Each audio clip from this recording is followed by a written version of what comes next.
Hola a todos, somos Elena y Jorge, ahora veréis a mi compañero, y ambos somos doctorandos en la Universidad de Granada. Antes de empezar, nos gustaría darle las gracias a la Asociación Eventex por poder participar en este ciclo de conferencias científicas, y que si os gustan los idiomas o queréis saber un poco más sobre lo que hacemos en lingüística, quedaos porque quizá os interese este vídeo. Y es que el lenguaje es un aspecto esencial en nuestro día a día.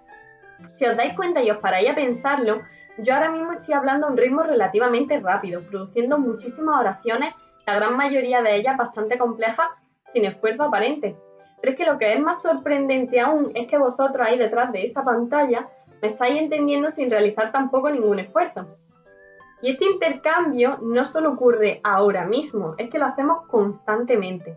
Nos comunicamos todos los días, a toda hora, de muchísimas formas diferentes. Y en la gran mayoría de esos casos, la comunicación es bastante exitosa. Normalmente tenemos un hablante que comunica X mensaje y un receptor que no solo es capaz de entenderlo, sino también de responder al instante. Es verdad que el hecho de ser un proceso tan cotidiano y que tenemos tan interiorizado todos nosotros, hace que no nos demos cuenta de lo realmente complejo que es y de lo valioso que es el lenguaje en nuestra vida. Nos permite relacionarnos, expresar sentimientos, transmitir conocimiento e incluso hablar un determinado idioma hará que te sientas miembro de una determinada cultura. Y claro, al ser un fenómeno tan importante en nuestras vidas, debería haber una ciencia que estudie todos los entresijos relacionados con el lenguaje, ¿verdad? Pues bien, aquí es donde entra la lingüística.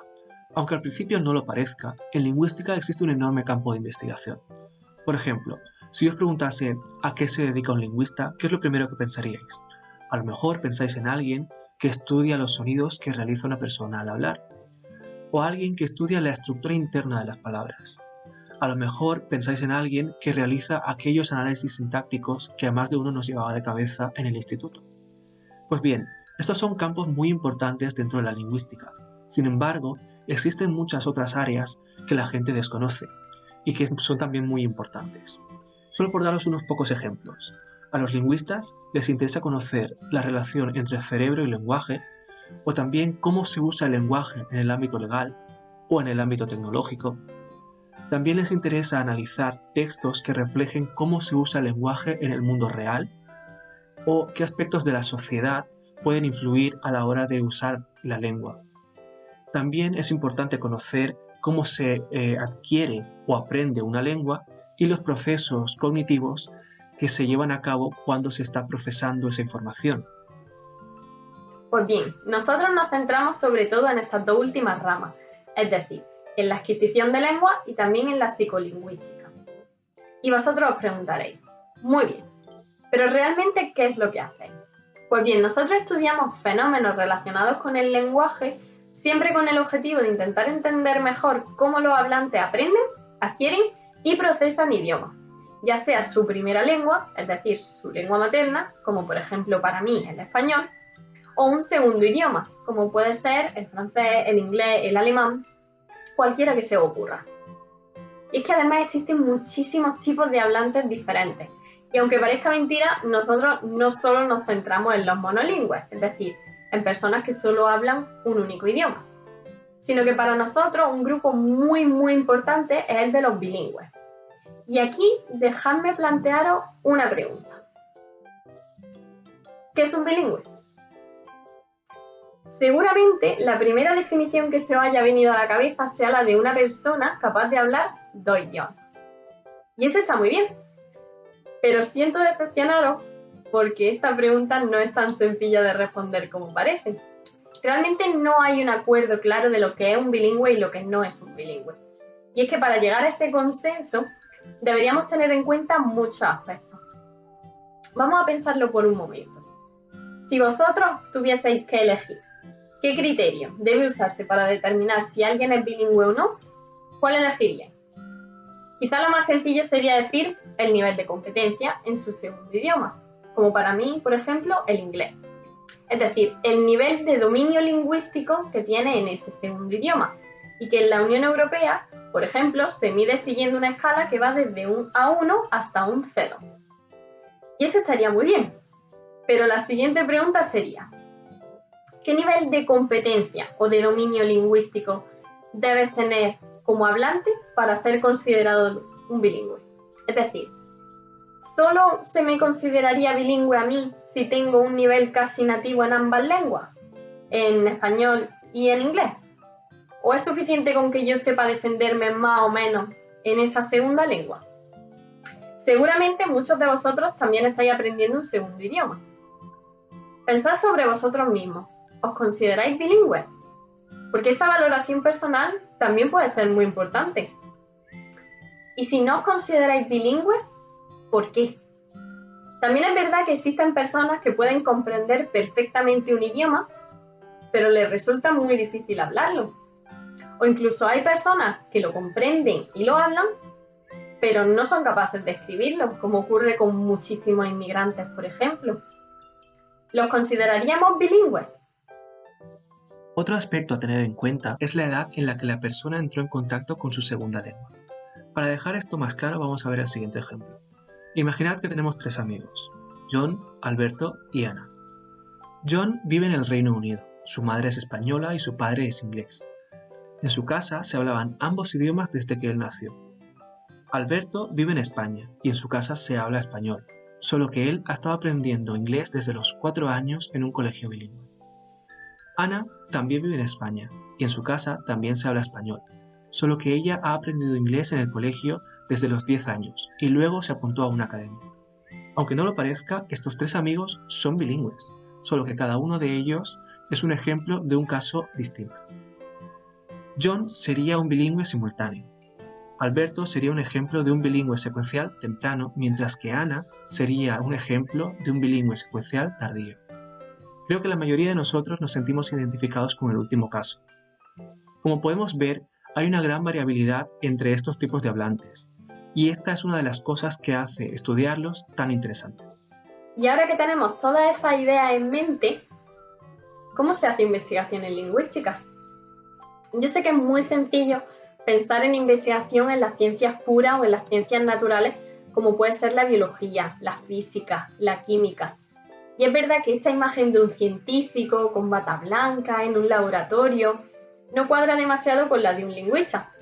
Así que dejadnos contaros cómo investigamos nosotros, porque en realidad no es muy diferente a la investigación en cualquier otra disciplina. Y es que nosotros siempre vamos a intentar responder a 3 preguntas muy básicas. ¿Qué? ¿Quién? ¿Y cómo? Empecemos con el qué, es decir, ¿qué se estudia? Obviamente lo primero de todo es tener un objeto de estudio, que como hemos dicho hace un momento, es el lenguaje, la lengua. Pero esto es como decir que el objeto de estudio de un médico es todo el cuerpo humano. Por eso acotamos o delimitamos un poco más y estudiamos fenómenos lingüísticos más concretos, como por ejemplo determinadas estructuras gramaticales o determinadas formas lingüísticas. Un ejemplo sería analizar cómo se usan los pronombres cuando son sujetos. Y es que en español, cuando tenemos un sujeto y queremos usar un pronombre, podemos hacerlo de forma explícita, lo que se conoce como pronombre explícito, o de forma tácita, lo que se conoce como pronombre nulo. Pues bien, para dejarlo claro, leamos la siguiente frase. Si aquí yo os preguntase ¿quién se fue del restaurante?, muy probablemente vuestra respuesta fuera María. Pero ¿por qué María y no Pedro? Realmente en la frase no hay nada que nos indique que no pueda ser Pedro. Pero nosotros, los hablantes nativos de español, usamos los pronombres nulos cuando el sujeto se mantiene. Es decir, si el sujeto de la primera frase es María, no hace falta usar el pronombre en la segunda. Esto es una especie de acuerdo que tenemos los nativos de español. Pues bien, leamos la siguiente frase. ¿Esta frase os suena igual de bien? Porque a mí me parece un poco redundante, ¿verdad? No hace falta usar ella. Ya sabemos que María es la persona que se fue del restaurante. Pero entonces, dado que por defecto vamos a entender que María se fue del restaurante, ¿qué hacemos si queremos referirnos a Pedro? Pues en esos casos sí que sería necesario utilizar un pronombre pleno o explícito, como por ejemplo el pronombre personal él en esta oración. María saludó a Pedro y él se fue del restaurante. Por tanto, como vemos, en español nativo tenemos una serie de preferencias, aunque no nos demos cuenta de ellas, a la hora de interpretar a quién nos estamos refiriendo en base a los pronombres que utilizamos. Así como resumen rápido y sencillo, podemos decir de forma bastante esquemática que utilizamos pronombres nulos cuando mantenemos el mismo sujeto durante varias oraciones, es decir, cuando estamos hablando de la misma persona. Por eso decimos, María saludó a Pedro y se fue del restaurante. Pero cuando queremos cambiar de sujeto, introducimos formas más explícitas como los pronombres personales para marcar bien ese cambio. Y así decimos, María saludó a Pedro y él se fue del restaurante. Y es que si Pedro no era el sujeto en la primera oración, debemos indicar de alguna manera que ahora sí que va a serlo en la segunda. Y eso lo hacemos mediante el uso de estos pronombres. Muy bien. Nosotros, como les digo, hacemos esto de forma totalmente natural. No nos paramos a pensarlo. Pero ¿qué pasa con aquellos que están aprendiendo español como segundo idioma? ¿Van a saber utilizar así también los pronombres? Aquí es donde llegamos a la segunda pregunta que estábamos mencionando antes. ¿Quién? Porque un aspecto muy importante es decidir qué tipo de participantes buscamos. Es decir, qué tipo de hablantes queremos analizar, a quiénes vamos a incluir en nuestra investigación. Y es que si seguimos con este tema del uso de pronombres, sería bastante interesante estudiar este fenómeno en aprendices cuya lengua materna sea, por ejemplo, el inglés y que están aprendiendo español. Y os preguntaréis, ¿por qué? Pues porque, como la mayoría sabemos, en inglés siempre se necesita mencionar un sujeto de forma explícita. Pero esto no es necesario en español, de hecho, como hemos visto, solemos evitarlo. En español podemos decir, por ejemplo, María visitó a Pedro, aunque se encontraba mal, pero en inglés sí que tenemos que mencionar ese segundo sujeto de forma explícita. Así que diríamos, por ejemplo, Mary visited Peter although she or he was sick. Ahí vemos que entre el español y el inglés hay una clara diferencia. Así que una pregunta muy lógica sería, ¿sabrán estos nativos de inglés que están aprendiendo español como segunda lengua que pueden omitir ese sujeto en español?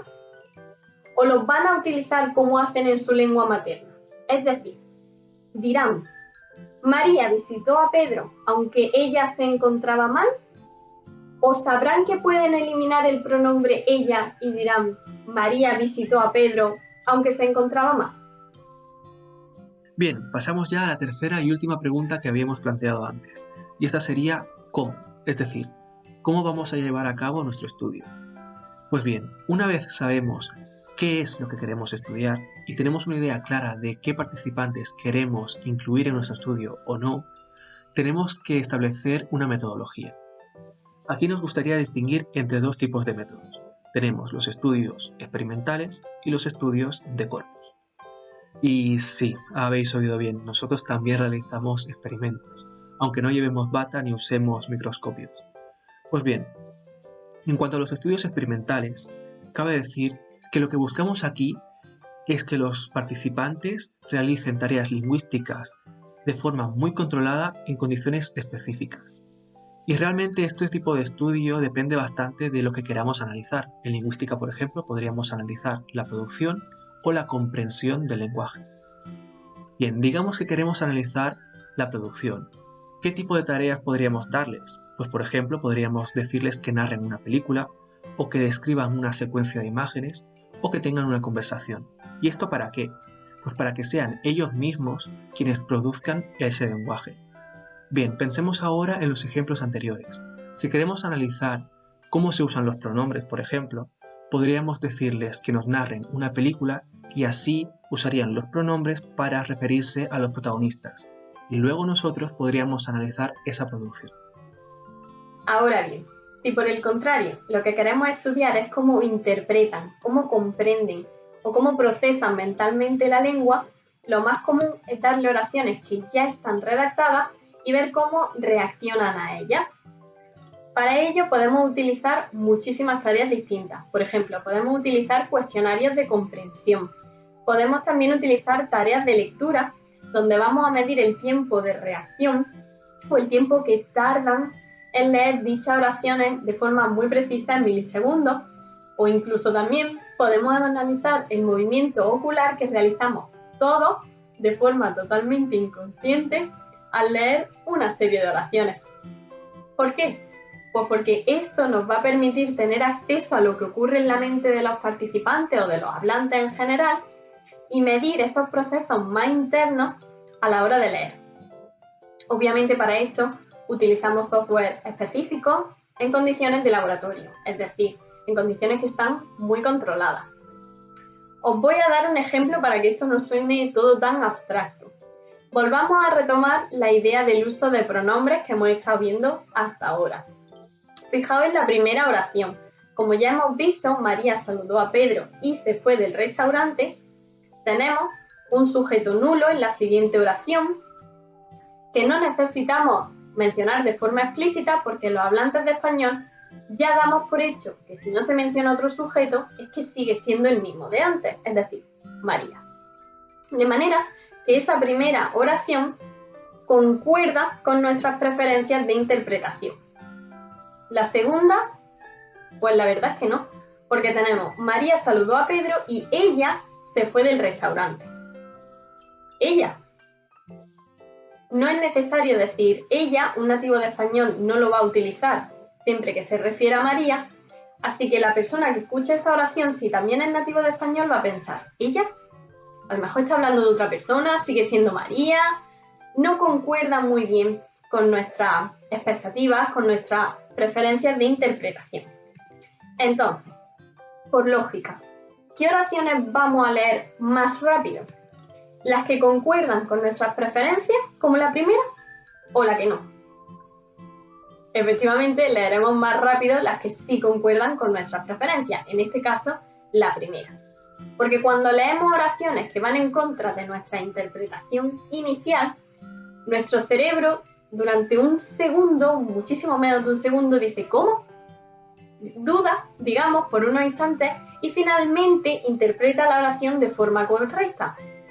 Todo esto ocurre obviamente en milisegundos, nosotros no nos damos cuenta de ello, pero ocurre y dice mucho de la forma en que cada hablante interpreta la lengua en sí. Y bien, por otro lado también tenemos los estudios de corpus. Este tipo de estudio es muy distinto al anterior porque, entre otras cosas, no se realiza ningún experimento.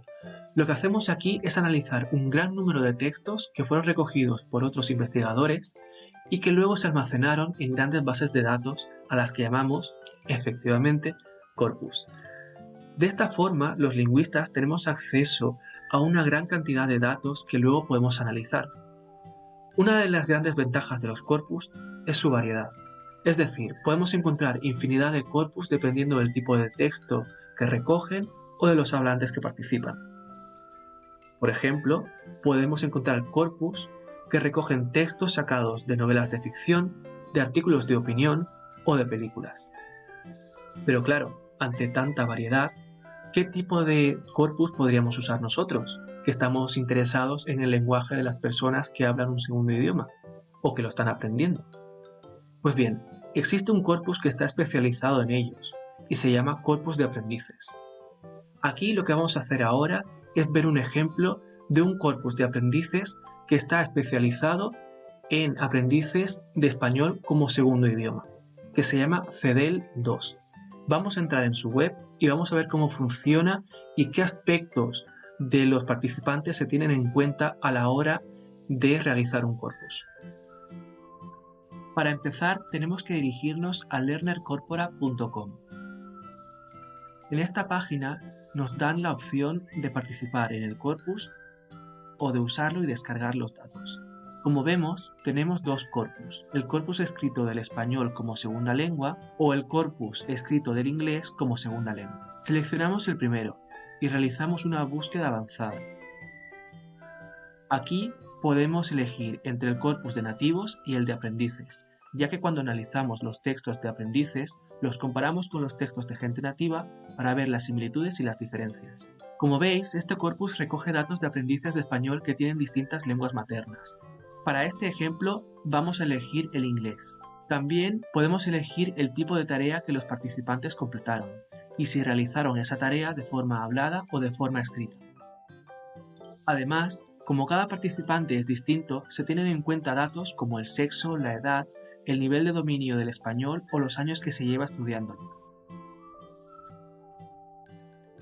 Para este ejemplo vamos a buscar la palabra película y ver un adelanto de esos textos. Al ser una palabra común, vemos que hay un gran número de resultados.